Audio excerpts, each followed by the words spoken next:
আমাদের এখানে বিলে মাছ ধরছিল, তোমাদের কাকু সেখান থেকে শোল মাছ কিনে নিয়ে এসেছিল। বাবা ছাই দিয়ে নিলাম, নাহলে ধরে রাখতে পারছি না।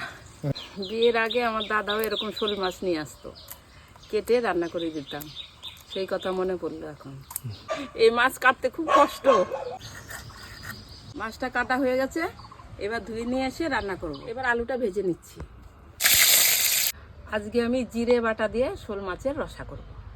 জিরে, আদা আর লঙ্কাটা বেটে নিচ্ছি। এবার নুন হলুদ মাখিয়ে মাছটা ভেজে নিতে হবে।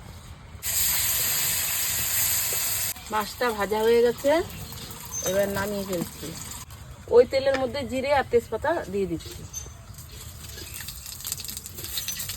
যে মশলাটা বেটে রেখেছিলাম সেই মশলাটা এখন দিয়ে দেবো।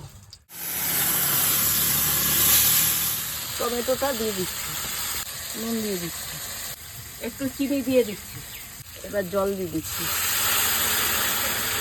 তোমরা আবার ভেবো না এই হাঁড়িটা নোংরা, সব রান্নায় গরম জল দিই তো, তাই ওই পাশে বসিয়ে রাখি। ফুলটা ফুটে গেছে, এবার আলুটা আর মাছটা দিয়ে দেবো।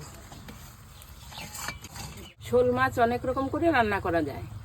আজকে জিরে বাটা দিয়ে রসা করলাম, আরও কীভাবে রান্না করা যায় তোমাদের এক এক করে দেখো। এবার নামানোর সময় হয়ে গেছে, গরম মশলার গুঁড়োটা দিয়ে কিছুক্ষণ ফুটিয়ে নামিয়ে নেব।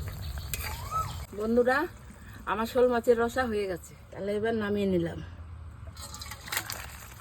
তোমরা আমার ভিডিওগুলি দেখে সুন্দর সুন্দর কমেন্ট করছো, দেখে ভীষণ ভালো লাগছে। এভাবেই আমার পাশে থেকো, ভিডিওগুলো দেখতে থাকো। টাটা।